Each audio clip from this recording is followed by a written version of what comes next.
So Jack just has come in just to talk about his year and discuss his plans for the schedule, his calendar for the first month. So you're going to go down under January? No, you're not going to Florida for some futures in January, first 2 weeks, yeah. First 2 weeks of January, okay. First couple weeks of January. Gonna go to, is that the question? Yeah. Am I starting right now? Yeah, go ahead. Sorry. Around the clock. Yeah. No, yeah, I am, I'll be in Florida for some futures the first couple weeks of January. Get some matches, kind of get on a mission before and try to hopefully get some titles.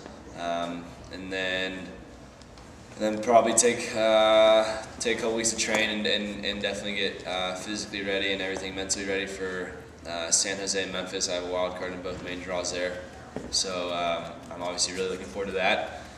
Hopefully get some good results, do the best I can, and then the next couple months are basically based on how the beginning of the year goes. I mean, obviously the better you do, the better tournaments you'll play.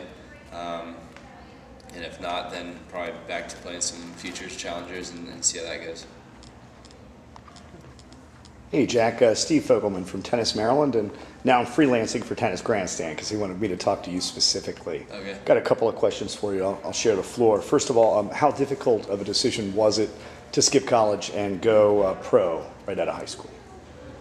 Yeah, I mean, obviously, very difficult decision when you're 17, 18 years old. You don't really grasp the concept of turning professional in the sport. I mean, for me, growing up, when I was younger, played a bunch of team sports, really loved the team atmosphere. So, I mean, still do. I really enjoy it. So, for me, I would really look forward to playing college tennis, being on a team with some friends and competing as a team and representing a school. But in the end, I mean, I'm also someone who when I start something, like to finish it. Mm-hmm. So I felt if I would have gone to school, I mean, would have probably wanted to either get a degree or stay and finish what I start. But I felt ready and I felt ready to take the next step and turn pro. Awesome, and just a quick follow-up. There's some commentators out there that were encouraging you to pursue a college degree first to develop your mind and your body, like Isner did. Did those comments affect you in any way? And do you believe you made the right decision? I didn't. I think this is the first I heard about that. I mean, I guess I don't hear what the commentators say as much as outside people. But I mean, yeah. So far, I mean, I'm happy with what I'm doing. Obviously, I love tennis. I love competing. I love traveling. I think this next year will be the first real. Play a full schedule for the first time. Obviously, I went to public high school for 4 years, and so I wasn't able to play the full ATP Challenger Future any in the circuit that some of these other guys my age have that turn pro a little younger. But for me, this next year will be a good test to play a full schedule. But yeah, so I mean, so far I'm loving it, enjoying it. Thank you. What's your most vivid memory from night match at the Open? What do you? Maybe just a blur to you. The whole match obviously was an incredible experience for me. To be able to play, Andy's a good friend. Obviously, both being from Nebraska is kind of crazy playing another guy from Nebraska in a Grand Slam. I think that's what he said too. But I think the whole build-up, the whole seeing your name on the schedule for a night match on Arthur Ashe is pretty crazy. I probably didn't expect that going into the tournament. Didn't know obviously where I'd be in the draw and everything, but I think the whole introduction, the interview before the match starts, and I think walking out on the court and looking up and seeing the lights on and seeing how many is it? 18,000 people. More than that. 20. What is it? I don't know. Good 24,000 people cheering for you, especially in All-American matches. It's pretty crazy. So overall, an incredible experience. Speak. Going into, New Year's resolution type whatever, and you said this will be your first full year. What are there any changes that you're going to, approach-wise, because this is a job, goals? I know aside from, going as far as you can, but I don't know, just your approach on everything that you're, to this job. Yeah, usually you don't want to think of it as a job. I mean, that's where I think some guys either, I mean, not get sick of it, but I mean, when they start thinking of it as a job, maybe get negative towards some things or a little bit more added pressure. I think for myself, I mean, the decision to turn pro is not. I mean, it's not like so much different than when you're an amateur. I mean, basically the only difference is you're taking responsibility for yourself now. You're not having people make decisions for you. So I think when I made the decision, I think going into this next year, I think I have to make more decisions.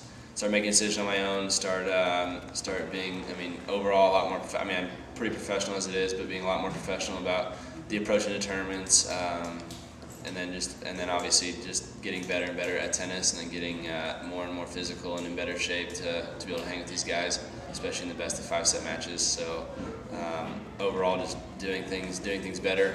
Do you hit the nutrition side of that when you say become physically fit or better? Yeah, I mean, obviously the nutrition part's a big deal. I think I have a good team around me that's very knowledgeable with the nutrition as well. So I think I have good resources there. So overall, I'm just looking forward to playing a full schedule and doing as best I can.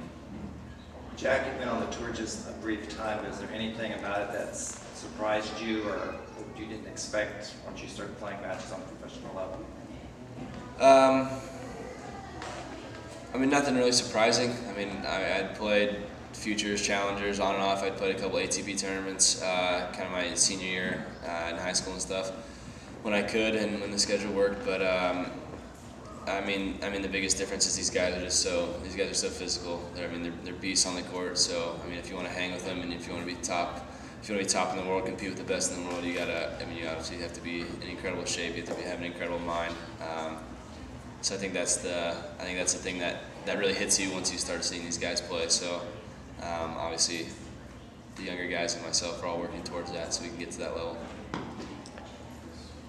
Jack, how difficult is it to play in a Grand Slam like the U.S. Open one day, or Masters Series like Miami, and then because of your ranking, have to come down and play a Challenger? Is it difficult to manage the difference? I mean, obviously, it's a different atmosphere. It's different everything. But I mean, the guys are still. I mean, everyone's still good at tennis. Everyone can still hit the ball. I mean, obviously, maybe less people watching or whatever. But I mean, if you have to do it, if you have to go try to get some points or go get some matches in, you have to do it. I mean, everyone went through it at one point. Not everyone just comes on the tour and plays Grand Slams their first year or anything. So I mean, obviously it's a process working your way up, and that's where I am right now. And hopefully I can be through it sooner than later. But yeah, we'll just have to see how it goes. Were you able to make it to any Nebraska football games this year? Well, give us your impression of the first year in the Big Ten. I went to the. I went to the Washington game, I think, earlier in the season. I was up there visiting my brother and my dad, and I think they're on the right track. I think their impression, their first impression in the Big Ten. I mean, I think the other teams obviously respect them. I think they did all right. I think Bo Pelini obviously is doing a good job. I think this is gonna be interesting this next year. To see how everything goes. If I mean, we just let go of our defensive coordinator, so hopefully we can get a good guy in there and to step up the defense. Is a little bit weaker this year than usual, but I mean, I think they did all right. Hopefully next year they can really do well. Go Big Red. Yeah, exactly. Jack, real quick, you're managed by CAA Sports. They've got Djokovic, they've got Verdasco, and who else? Andy Murray. Have you gotten to meet any of those folks or kind of interact with them? Yeah, I mean, even before I was with them, last year at the Open, I'd spent a good week with Novak, practicing, warming up for the matches after I was done the main draw before the juniors started last year. That week, I either warmed him up for his matches. He liked consistency with the same person, so I was either there warming up for his matches or practicing with him outside on his days off. So obviously spent some time around him. And then this year is when I kind of got to know Murray at the Open. Got to know him, but I got to say hi to him and talk to him a little bit. And those are probably the two guys I've spent the most time with. Sweet. All right. Thanks a lot, Jack.